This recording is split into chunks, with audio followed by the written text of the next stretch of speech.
Hey, so they tell me it's Halloween soon. Now, Halloween is a fairly new thing for Australia. It's not something we've traditionally done, but we've adopted it recently so that people can sell us cheap plastic pumpkins.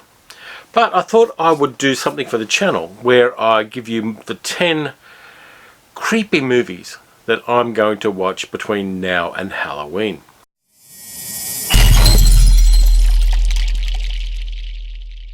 Okay, we'll get this part over with. Like, subscribe, leave a comment, tell me what your Halloween movies are going to be. Now we've got to go with some classics. The first one I'm going to do is 1962's Carnival of Souls, directed by Herc Harvey, black and white, done on a very limited budget in a time, it took about 3 weeks for him to film it in Lawrence, Kansas and Salt Lake City. It's a creepy story of a young woman played by Candice Hillegloss, who, having survived a car crash into a river, goes and starts a new job and moves into a boarding house and finds that she's being haunted by a very, very creepy guy, played oddly enough by the director Herc Harvey. Interesting guy, Herc Harvey. He did industrial and educational films for his entire life and just made one feature film, this one. And it is creepy as hell. He knew the technical side of filmmaking really well and did a fantastic job at evoking a creepy, slow, disturbing atmosphere. For 1962, this was very, very tough stuff. Okay, let's go to 1965 and Across the Atlantic Ocean. The second choice I've got is Mario Bava's Planet of the Vampires, starring Barry Sullivan. It's filmed in beautiful colour. Bava used a lot of primary colours in his backgrounds. He has some great leather costumes for the space travelers in this one who travel to the planet. It was filmed entirely in a studio. Bava used every trick he learned to make this one evocative as hell. It's a creepy movie. You won't see anything that looks quite like it. It is really, really intensely disturbing looking. And one of the great things too is that this movie had a direct influence on the style and content of a very famous science fiction movie from 1989, that one being Alien. That giant alien skeleton you see in Alien is a direct reference to Planet of the Vampires. Mario Bava did it first. Ridley Scott has acknowledged he was influenced by Planet of the Vampires, and full props to Mario Bava for giving us a really, really creepy science fiction movie. If you get a chance to see any other Mario Bava films, including the one I've got on the screen there, Black Sabbath, you really should check them out too. Most of them, with a few exceptions, are pretty much Halloween material. Just realised that half this list is the 1960s, so let's go back to 1960 and staying on the east side of the Atlantic Ocean, looking at Peeping Tom, the Michael Powell movie from 1960 starring Carl Boehm, Anna Massey and Moira Shearer. It's about a guy who's obsessed with photography and also kills women. Now, this movie was incredibly controversial at the time. Michael Powell was known for doing lots of really famous films. He did Tales of Hoffman, he did The Life and Death of Colonel Blimp, A Matter of Life and Death. He was the guy for a certain quality of film in Britain in the 40s and 50s. The end of the 1950s, he's just seen Psycho and decides to make Peeping Tom, which is very confrontational. It is incredibly tense and creepy, and it killed Michael Powell's career in the UK. He went over to Australia years later and made 2 films here, They're a Weird Mob and Age of Consent, because he couldn't get a gig where he lived. The movie critic in The Observer at the time said it was a beastly film. And any movie that somebody in 1960 says is a beastly film is one that I'm going to want to watch at some stage. It really is a film that had a lot of influence on a whole bunch of other films. It had pretty much a direct influence on the whole Italian giallo genre, which went from the 1960s into the 1970s. And you can see that in the way that Powell used the camera. There's some very, very sadistic things in this film. And it was, and remains, really disturbing. So we're going to go back to America for some low-grade sleaze from 1963, and it is Blood Feast, directed by Herschel Gordon Lewis. It is a really weird splatter film. It's one of the first American splatter films. There's a lot of giblets and meat being used as body parts. There are women being torn apart. There's a sadistic Egyptian called Fuad Ramses, played by a guy called, I think, Al something or other. And yeah, the blood and gore effects are laughable these days. The direction is pretty good. Herschel Gordon Lewis broke his teeth on making nudie films in the early 1960s before he found his main oeuvre in horror. It's not going to really scare anybody in this modern time, but if you want something that's kind of corny and sleazy and gross and silly, then Blood Feast is definitely a movie to check out. If you haven't seen it already, you really should, because it is a bit of fun. I don't think it's particularly well made. The acting's not anywhere near good, but it kind of does have its own weird, ugly charm. Then I'm going to zip pan to the 1980s and look at a movie I first saw at the Valhalla Cinema here in Melbourne when I was in Richmond in Victoria here. And it is Frank Henenlotter's Basket Case. Really, really bad horror movie from the 1980s, a time which is renowned for its bad horror movies. It's about a guy called Dwayne, played by Kevin Van Hedrick, who moves into a sleazy hotel in the Times Square area of New York in the 1980s, carrying a large wicker basket. And it's what's in the basket that causes all the trouble for him. Dwayne's kind of almost shell-shocked and PTSD kind of guy. Dwayne's very shell-shocked kind of guy and shy. He meets a lot of the people who live in the hotel. And the secret of what's in the basket is part of the fun of this movie. The monster itself is laughably bad, and Henenlotter has kind of sort of admitted that over the years.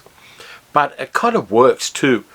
Belial, the beast in the basket, is kind of iconic in low-budget, kind of low-rent horror movies, and I kind of liked it as well. I remember when I first saw it in the Valhalla, which was a very old cinema at the time. I remember looking down and seeing cockroaches crawling across my feet while I was watching the movie, which definitely added to the atmosphere of that film at the time, and has given me an odd fondness for it ever since. You should really check it out if you haven't. If you have seen it before, you should see it again. I think it's on Tubi, T-U-B-I, which is a free streaming service, which is available worldwide, and you should really check that one out. While we're in the 1980s, I'm going to do a Canadian movie, so hi to all the Canadian viewers. It is a low-budget movie that I saw years ago, and I'm going to re-watch for the first time in a long time as a part of this Halloween watch. And it's a movie called Big Meat Eater from 1982. It's about a cannibalistic butcher, and it's about weird little aliens as well. It's got song and dance in it. I don't remember a lot of the detail of this film, but it's on my list to watch. I'm probably not going to like it as much as I did in the 1980s, but then I might. That's the possibility we have with these kind of films that you haven't seen for a very long time. Are you going to feel the same way about them? I'm going to find out with Big Meat Eater and kind of enjoy it too. In the mood for some kind of low-rent movies. I've been watching some quality films lately, and I've really got to stop doing that. Let's get into the current decade just for a change. And the first one I'm going to talk about is from 2016. I thought I had to throw a kaiju movie into this one somewhere. And the movie I chose is Shin Godzilla from 2016. The 2016 Japanese reboot of the Godzilla franchise, which hasn't gone anywhere since then, but I have a lot of fondness for it. It really did retcon the giant monster really, really well. It also has a lot of political stuff, which a lot of people won't pick up if they aren't familiar with Japanese politics. And it is a very scathing critique of the Japanese response to the 2014 tsunami, particularly the official response, and the fact they had lots of meetings but didn't actually do a lot about it, which of course contributed to the problems with the Fukushima nuclear reactor that is still going on to this very day, and the damn thing is still irradiating most of the Pacific Ocean to varying degrees. But Shin Godzilla, I like, it retcons Godzilla as a force of nature for the 21st century. There's a scene where American jets bunker bomb Godzilla with the big bunker bombs they were using in Iraq, and that's kind of impressive. And the Godzilla we get in this movie is literally awe-inspiring. It blew me away when I saw it.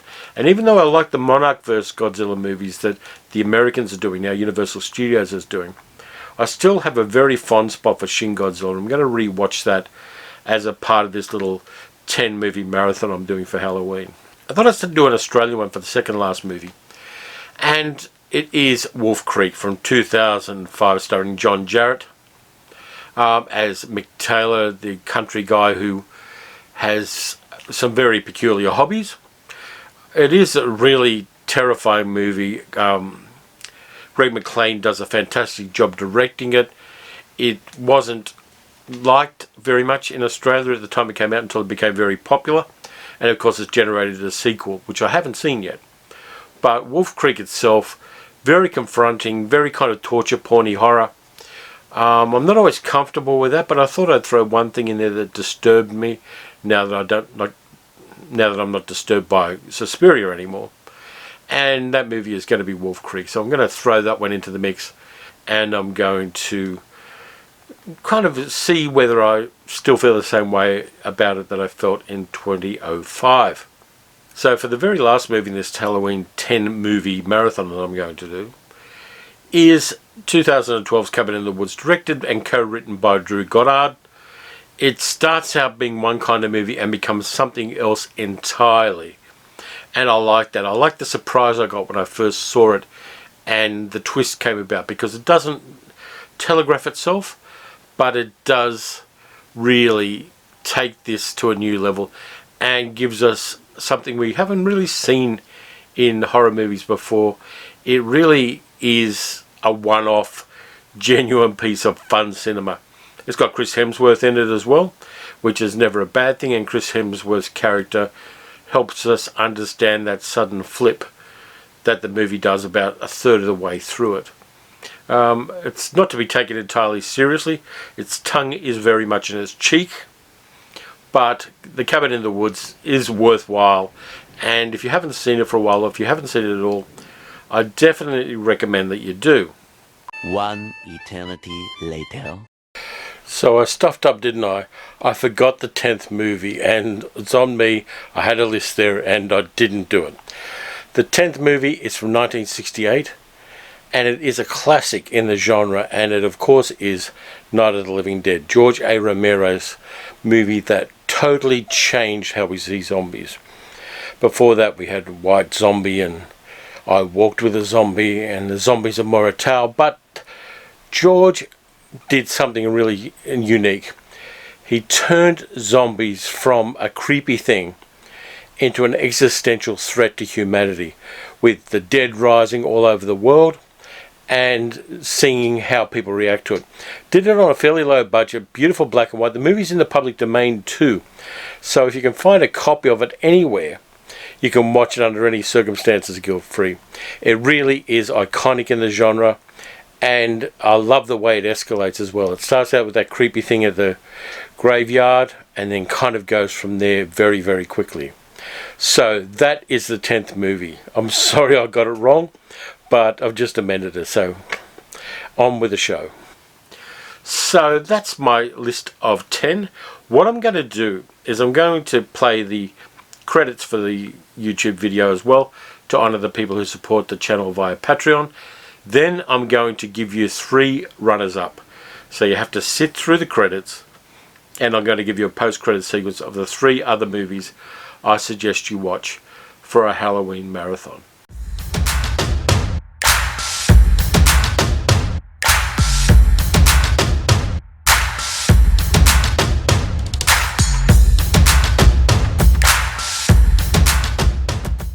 Thank you for sticking around for the 3 runners-up in the 10 list. Now the first one is kind of obvious. We had to throw a Vincent Price movie into this particular list because Halloween and Vincent Price go together like bacon and chocolate. Don't knock it, it works. And so I thought I'd throw in one from 1958. It's this guy, The Fly, the original version from 1958. I'm not dissing the Cronenberg version, but I like the first version with David Hedison in it and Vincent Price.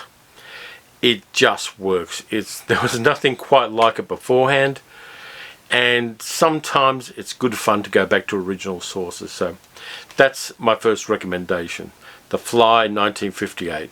Second one, I've actually got a couple of models for both of these ones, but the second one is a television movie from about 1975, and it is Trilogy of Terror starring Karen Black and featuring this guy, the Zuni fetish doll. Now, if you've seen it, you know what I mean.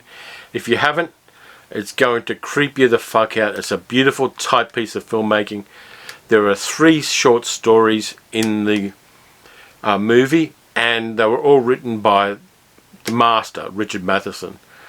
The one with the Zuni fetish doll, you will never forget once you see it. It is a nice piece of movie making, and for television in 1975 in America, it was very confronting and people found it very, very scary. The third one is kind of slightly at an angle. It's 1931 Dracula, but not the version with Bela Lugosi. If you get the Blu-ray of the one with Bela Lugosi, you're also going to get the Spanish language version that was filmed back to back with Lugosi's version by Universal Studios in 1931. Lugosi and his team and the English language guys did it during the day, and at night time the Spanish ones came out. Now that Spanish one, a lot of people have said, and I kind of agree with them, is better than the English language version, so you should check that one out. Just a tip to the wise, that one will not disappoint you. So anyway, that's the list with an extra 3 to make it a beautiful Halloween 13. Thank you very much for watching. As usual, do the like, subscribe, blah blah blah, and I'll be back next week with something else. Take care of yourselves until then.